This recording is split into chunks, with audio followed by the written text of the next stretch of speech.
네, 사랑하는 성도님들, 전에도 말씀드렸지만 열왕기하 말씀에는 수많은 왕들의 이름, 그리고 또 북이스라엘과 남유다의 상황이 이렇게 섞여 있어서 말씀을 기억하는데 좀 어려움을 겪으실 수도 있습니다. 그래서 우리 성도님들께서 가능하면 하루도 빼먹지 마시고 오늘의 묵상, 오늘의 말씀, 10분 말씀이라도 꼭 들으셔서 말씀의 흐름을 따라오시기를 부탁을 드립니다. 자, 지금까지 내용을 조금 우리가 정리하면 여러분 잘 아시는 대로 솔로몬이 죽고 나서 남과 북으로 나누어진 이스라엘은 이제 북이스라엘의 아합 왕조의 힘, 그 힘이 너무나 강했기 때문에 남유다의 왕들도 아합 왕조와 정략 결혼을 지키면서 평화를 유지하려고 했던 그런 시대였습니다. 하지만 우리는 말씀과 역사를 통해서 아합 왕조가 얼마나 타락하고 악한 왕조인지를 잘 알고 있습니다. 아합 왕도 문제지만 그의 아내 이세벨은 바알 숭배를 하면서 온갖 더러운 성적인 음란, 그런 행위로 우상을 숭배했고, 그 시대의 북이스라엘은 타락할 대로 타락한 그런 상황이었습니다. 하나님께서 이런 아합 왕조에게 오므리 왕조지어 심판을 내리십니다.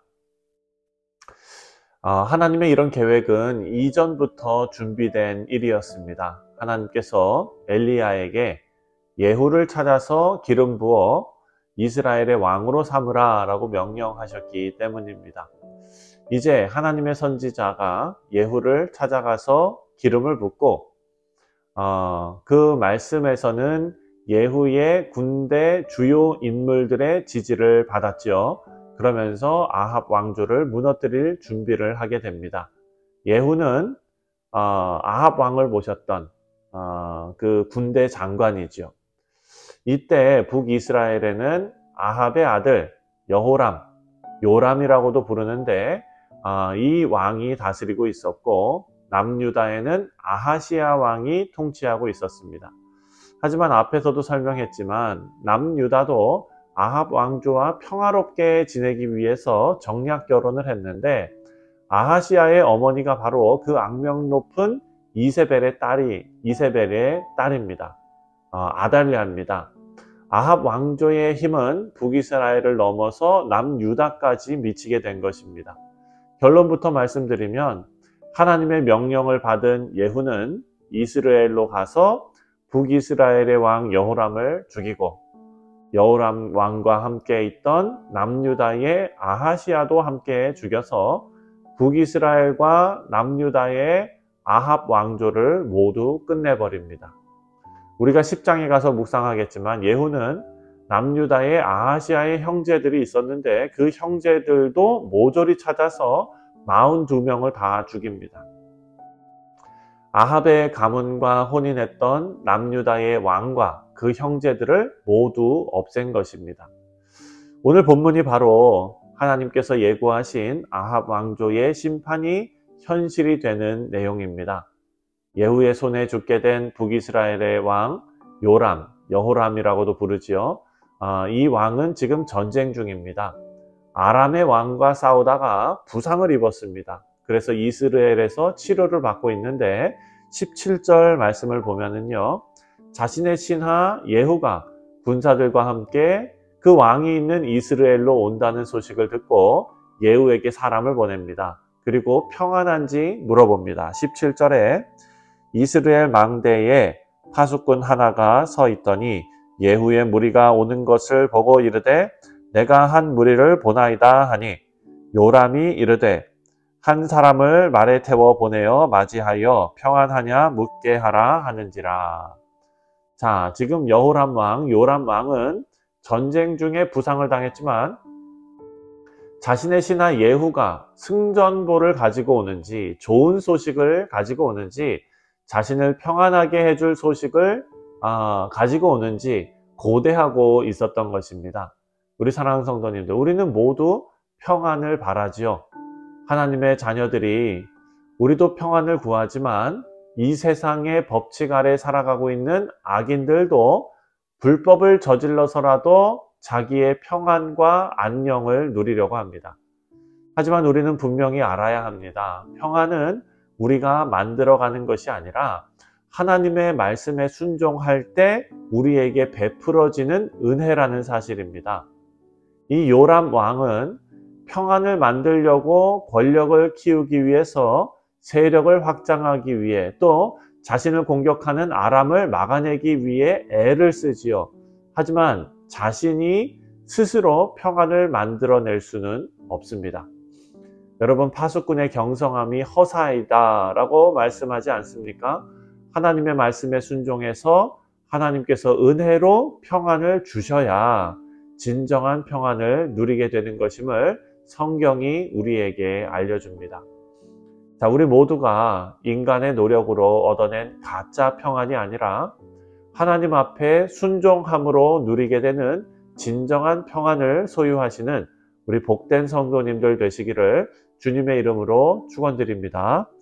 자, 21절부터 23절까지를 보면 북이스라엘의 왕 여호람, 요람과 유다의 왕 아하시아가 예후를 맞으러 나봇의 포도원으로 나왔다라고 기록해 놓고 있습니다. 그리고 예후가 자신을 죽이려 왔다는 사실을 북이스라엘의 왕 요람이 알아차리게 됩니다. 22절과 23절입니다.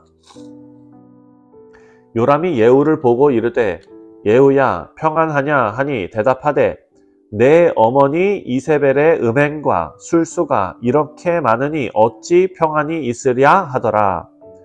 요람이 곧 손을 돌이켜 도망가며 아하시아에게 이르되 아하시아여 반역이로다 하니. 자, 여호람이 예후의 반역을 눈치채면서 도망갑니다. 그리고 같이 있었던 아하시아에게 반역이라고 외치면서 도망갑니다. 그런데 이것이 아이러니입니다. 왜냐하면 사실 반역은 예후가 아니라 자신이 하나님 앞에서 반역한 것 아닙니까? 하나님을 버리고 바알을 숭배하는 그 아합의 왕조의 그 길이 하나님을 향한 반역이기 때문입니다. 여기서 알 수 있는 것은 악인의 길을 걷는 사람들은 자신의 죄를 깨닫지 못한다라는 사실입니다. 영적 어두움이 이들을 사로잡고 있기 때문에 깨끗함과 더러움을 구별하기 위해서 밝은 빛으로 나와야 하는데 죄에 빠진 사람들은 어두움에 거하는 것을 좋아하기 때문입니다. 여러분, 이런 사람들은 하나님의 심판을 받을 수밖에 없습니다. 그리고 하나님의 심판은 반드시 이루어집니다. 25절과 26절입니다. 예후가 그의 장관 빅갈에게 이르되 그 시체를 가져다가 이스라엘 사람 나봇의 밭에 던지라. 내가 기억하려니와 이전에 너와 내가 함께 타고 그의 아버지 아합을 쫓았을 때에 여호와께서 이같이 그의 일을 예언하셨느니라. 여호와께서 말씀하시기를 내가 어제 나봇의 피와 그의 아들들의 피를 분명히 보았노라. 여호와께서 또 말씀하시기를 이 토지에서 내게 갚으리라 하셨으니 그런즉 여호와의 말씀대로 그의 시체를 가져다가 이 밭에 던질지니라 하는지라. 아멘. 여러분, 이스라엘은 상징적인 장소입니다. 왜냐하면 요람의 아버지 아합 왕이 나봇의 포도원을 빼앗고 싶어서 나봇을 죽인 곳이 바로 그곳입니다.